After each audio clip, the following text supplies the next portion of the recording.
Bom, gente, vamos lá para mais uma aula de álgebra linear. A aula de hoje sobre norma em espaços vetoriais gerais.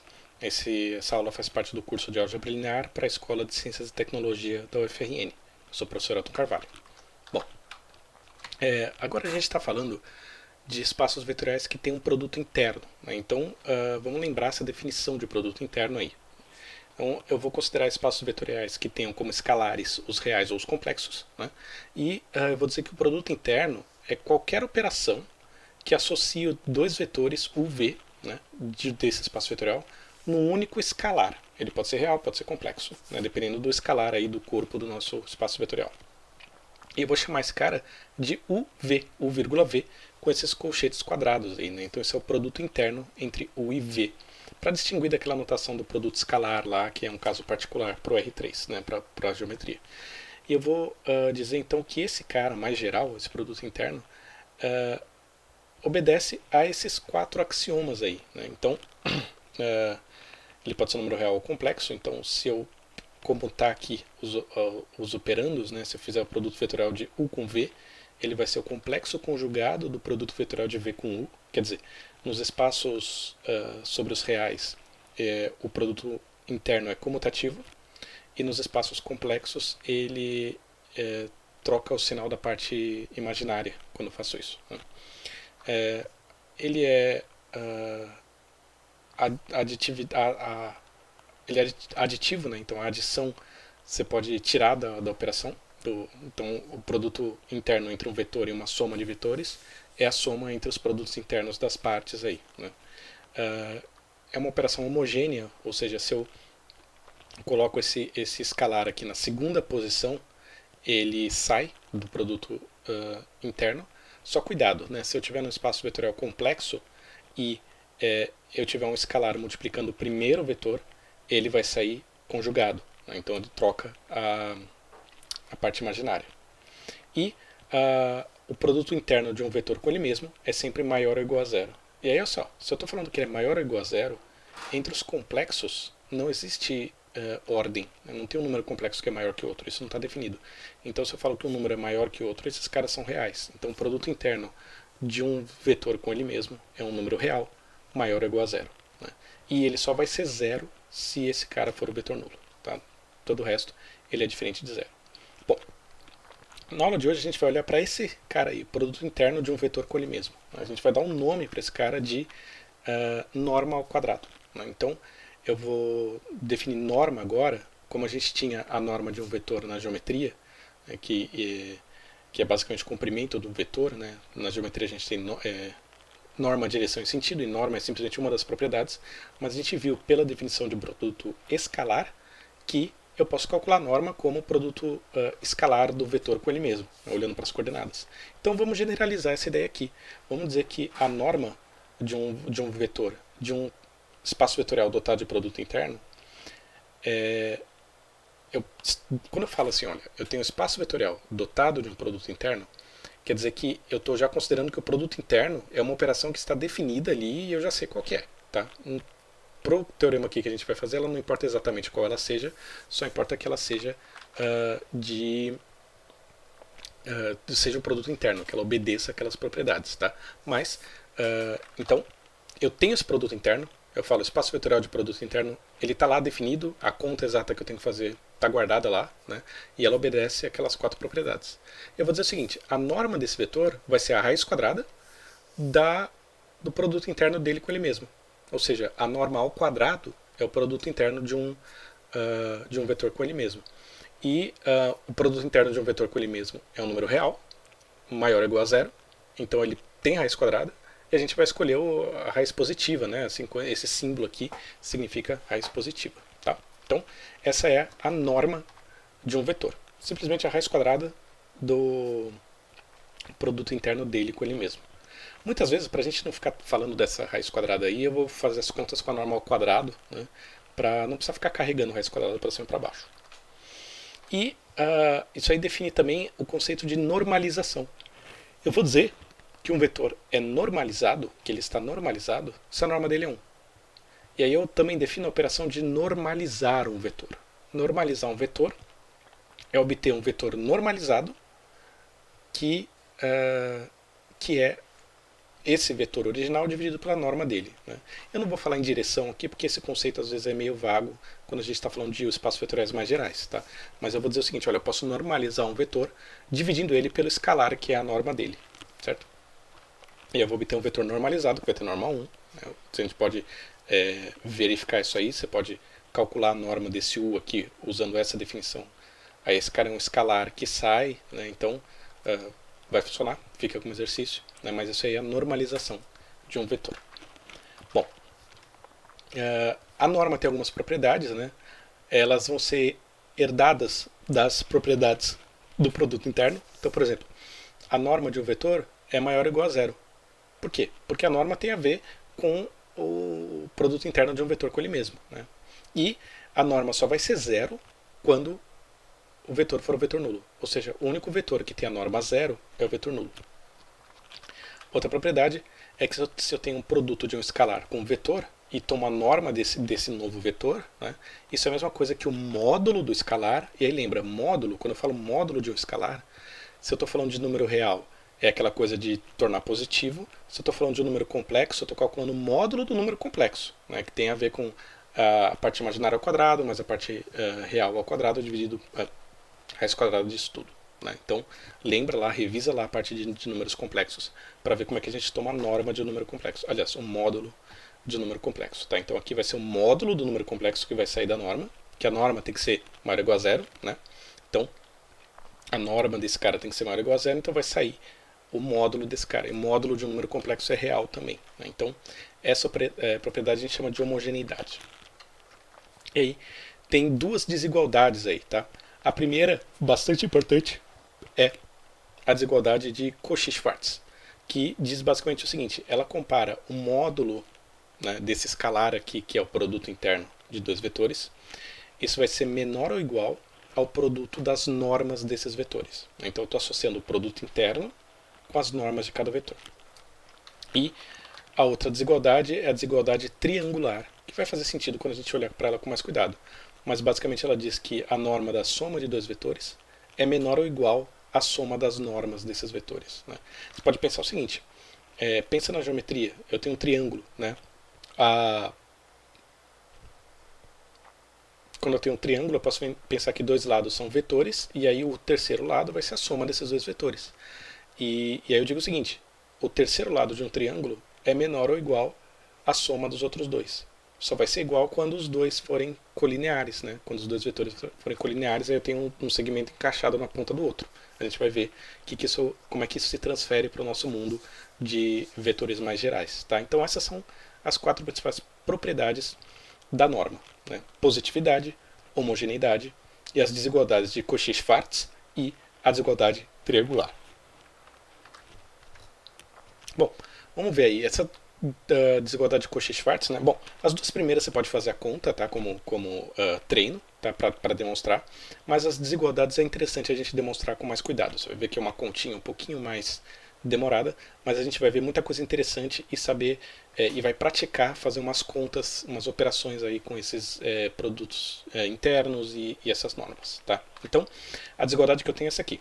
A norma, o módulo de U produto interno com V é menor ou igual ao produto das normas de U com V. Né? Da norma de U com a norma de V. Aí, bom, se qualquer um deles for o vetor nulo, tá? Aí a norma desse cara vai ser zero. O produto interno de qualquer vetor com vetor nulo é zero. Então eu tenho zero menor ou igual a zero, beleza. Está demonstrado. Tá? Qualquer um deles for zero, está valendo. Agora, o caso interessante é quando nenhum deles é zero. Né? Então vamos supor isso. Nenhum deles é zero. E o que a gente sabe? Vamos usar as coisas que a gente tem. Então a gente tem que para qualquer vetor W, terceiro vetor aí, W, né, a norma desse cara tem que ser maior ou igual a zero. Então eu vou escolher um W bem conveniente para mim. Eu vou dizer que esse W é o meu V menos o produto interno de V com U dividido pela norma de U ao quadrado vezes U. Ou seja, o V ele é uma combinação linear de V com U com esse coeficiente esperto aqui no meio. E a gente já vai ver por que esse coeficiente é interessante. Essencialmente, escrevendo desse jeito, eu consigo ver que o produto interno, na hora que eu calcular o produto interno entre o W e o U, esse produto interno vai dar zero. Né? Para você visualizar isso, faz a conta. Né? Calcula o produto interno de W com U, explicitamente escreve esse vetor, produto interno com U. E aí usa as regras do produto interno de combinação linear, né? Você vai ver que vai dar zero, vai dar um cancelamento aí e vai dar zero esse produto interno. Tá? Isso aí vai ser útil para a gente porque vai facilitar a próxima conta. Na próxima conta, a gente sabe o seguinte: a norma ao quadrado do W é maior ou igual a zero, certo? E a norma ao quadrado é, por definição, o produto interno do W com ele mesmo. Só que o produto interno do W com ele mesmo, eu posso abrir esse W aqui nessa definição. Né? Então, o produto interno do W com ele mesmo é o produto interno do W com V menos interno de V com U, dividido pela norma ao quadrado de U, vezes U. Agora, eu vou fazer esse produto interno aqui usando as propriedades do produto interno. Isso aqui é uma combinação linear, então eu posso separar isso. Né? Vai ficar produto interno de W com V aqui, menos esse escalar aqui, vezes o produto interno de W com U, que pelo jeito que a gente fez o W, ele é zero por construção. Então esse termo aqui vai embora. Né? Então facilita, some um termo da nossa conta. Então agora o que a gente tem é o seguinte: o produto interno de W com W, na verdade, é igual ao produto interno de W com V. Né? E esse cara tem que ser maior ou igual a zero. Então a gente já sabe que isso aqui tudo é maior ou igual a zero. Então agora vamos abrir esse W da esquerda aqui. Na hora que eu abro o W da esquerda, eu tenho ele abertão aqui, né? Então eu tenho essa combinação linear, produto interno com V. De novo, regra de produto interno, eu separo os termos. Então é V com V aqui, menos esse escalar vezes U interno com V. Está aqui. Né? Só que olha só, eu tenho aqui VU e UV. Né? Então eu vou colocar esses caras juntos aqui. E aí eu posso usar a primeira propriedade do produto interno, que é a comutatividade. Né? E aí quando eu trocar, eu tenho que tomar um complexo conjugado. Então cuidado, eu estou pensando no caso mais geral possível. Tá? Se isso for real, essa barrinha aí não existe e beleza, continua a conta. Tá? Só que assim, na hora que eu tomo o complexo conjugado de um vetor, né, isso aqui, por definição, é a norma, o módulo ao quadrado desse número complexo. Então, olha só, eu peguei VU, produto interno de V com U, estou multiplicando pelo complexo conjugado dele mesmo. Então, estou pegando o número complexo vezes o conjugado dele mesmo. Isso é, por definição, o módulo ao quadrado desse número complexo. Então, eu vou trocar isso aqui pelo módulo ao quadrado do V com U. Que lembra, é um dos termos que eu queria que aparecesse lá na desigualdade. Né? Então, ele apareceu aqui. E agora eu tenho isso. Esse cara aqui, esse lado direito, ele é maior ou igual a zero. Então, essa expressão aqui, que é o resultado desse produto interno, essa expressão é maior ou igual a zero. Eu tenho uma diferença aqui, né? Então eu vou passar esse cara para o outro lado. Na verdade, eu vou somar esse escalar positivo aqui, olha. Isso é escalar e é positivo, é um número real positivo. Eu vou somar esse número real positivo dos dois lados. E eu tenho aqui, então, que esse escalar módulo ao quadrado do produto interno de V com U, dividido por U ao quadrado, é menor ou igual à norma de V quadrado. Multiplicando tudo por U quadrado, lembrando que o quadrado é diferente de zero, porque o U não é nulo. Né? Multiplicando os dois lados, eu tenho essa expressão aqui. O módulo ao quadrado do produto interno de V com U é menor ou igual ao norma ao quadrado de U vezes a norma ao quadrado de V. Ó, isso aqui é um número positivo real, isso aqui é um número real positivo, isso aqui é um número real positivo. Eu posso tirar a raiz quadrada de tudo isso. Como raiz quadrada é uma função monótona, então eu mantenho o sinal aqui, né, o sentido da desigualdade, e eu chego na definição da desigualdade de Cauchy-Schwarz. Certo?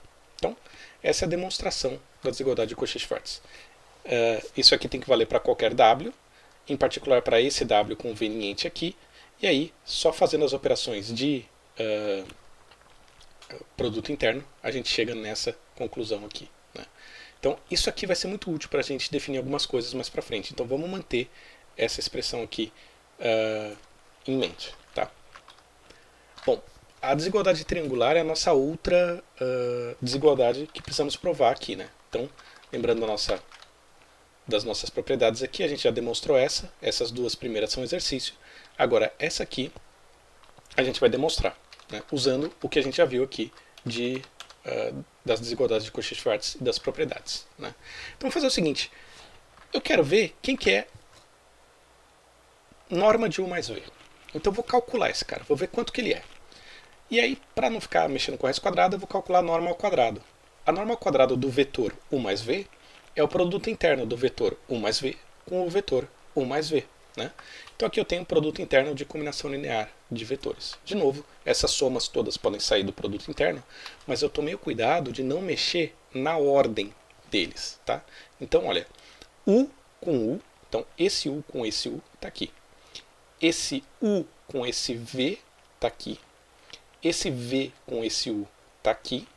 E esse V com esse V está aqui. Então eu tenho produto interno de U com U, mais U com V com U e V com V. Bom, U com U e V com V são basicamente a norma ao quadrado do U e a norma ao quadrado do V. E de novo aqui eu posso trocar a posição, escrever esse cara como UV, e aí eu tenho que tomar o complexo conjugado dele. Né? Então eu tenho essa expressão aqui. Agora, eu vou usar uma propriedade aqui dos números complexos, que diz essencialmente o seguinte: a soma de um número com o complexo conjugado dele dá duas vezes a parte real. Né? Então esse RE aqui é a parte real. Então o que eu estou fazendo agora? Esse termo aqui é igual a duas vezes a parte real desse produto interno. Lembra, se eu estou falando de números reais, a parte real é ele mesmo. Então fica aqui com duas vezes o V. Né? Mas estou olhando o caso mais geral. Então eu tenho duas vezes a parte real desse cara. Aí eu vou usar uma outra propriedade dos números complexos, que também vale para os números reais, tá? Que é a parte real de um número é menor ou igual ao módulo dele. Tá? No caso dos números reais, um número é menor ou igual ao módulo dele. Porque ou ele vai ser o próprio módulo, ou ele vai ser menos o módulo. E aí menos um número positivo é menor do que esse número positivo. Então, a parte real de um número complexo é menor ou igual ao módulo desse número complexo. Mesma coisa para o caso real. Tá? Então, aí eu troco a parte real de U com V pelo módulo de U com V. Só que aí, na hora que eu faço isso, como isso aqui é uma desigualdade, o que era igual fica menor ou igual. Né? Então, isso aqui é menor ou igual à linha de baixo. Né? E agora, eu posso pensar o seguinte: bom, quem que é esse cara aqui? Pela desigualdade de Cauchy-Schwarz, esse cara aqui, por sua vez, é menor ou igual ao produto das normas. Né? Então, esse cara aqui é menor ou igual a esse cara aqui. Então, essa expressão é menor ou igual a isso. Se isso é menor ou igual a isso e isso é menor ou igual a isso, né, é propriedade transitiva, isso é menor ou igual a isso. Né? Só que do jeito que está aqui, isso aqui é um trinômio, né, bem visível. Isso aqui é o quadrado da soma. Então, isso aqui é o quadrado da norma de U mais norma de V. Né? Então, finalmente, eu tenho esse resultado aqui. A norma ao quadrado de U mais V é menor ou igual ao quadrado da soma da norma de U com norma de V. De novo, número real ao quadrado, posso tirar a raiz dos dois lados, e aí eu chego na desigualdade triangular. Certo? Bem, a desigualdade triangular junto com a desigualdade de Cauchy-Schwarz vão dar algumas outras propriedades interessantes que a gente vai ver na nossa próxima aula, que é a aula sobre ângulo entre vetores e ortogonalidade. Né? Mas, e tem a ver com dependência linear também, a gente vai ver essas coisas. Né? Bom, já que a gente está falando de norma de vetores, né, e pensando que isso tem um análogo lá no caso da geometria, na geometria a gente definiu distância entre pontos. Né? E a gente pode fazer a mesma coisa aqui. Né? A distância é uma norma da diferença entre dois vetores. Então a distância entre o vetor U e o vetor V vai ser definida como a norma do vetor V menos U. Né? Claro que isso aí vai dar algumas propriedades, né? Como a norma de menos um vetor é igual ao próprio vetor, eu posso inverter isso, então a distância de U para V é igual à distância de V para U. Distância é sempre maior ou igual a zero, né? E ela só vai ser zero se U for igual a V. E a desigualdade triangular vai aparecer aqui também, né? A distância de U para V é menor ou igual à distância de U para um vetor W mais a distância de W para V. Isso aqui forma literalmente um triângulo em qualquer ponto do espaço, se eu pensar no R3, né? Então você pode generalizar isso da maneira que você melhor conseguir imaginar, certo? Então, essas são as propriedades, a gente vai fazer alguns exercícios, né? Mas a demonstração dessas propriedades são exercícios para vocês, né? A gente vai fazer alguns exemplos depois de cálculo dessas coisas e de como que a gente aplica isso, certo? Então vejam as outras aulas ali da disciplina e até a próxima.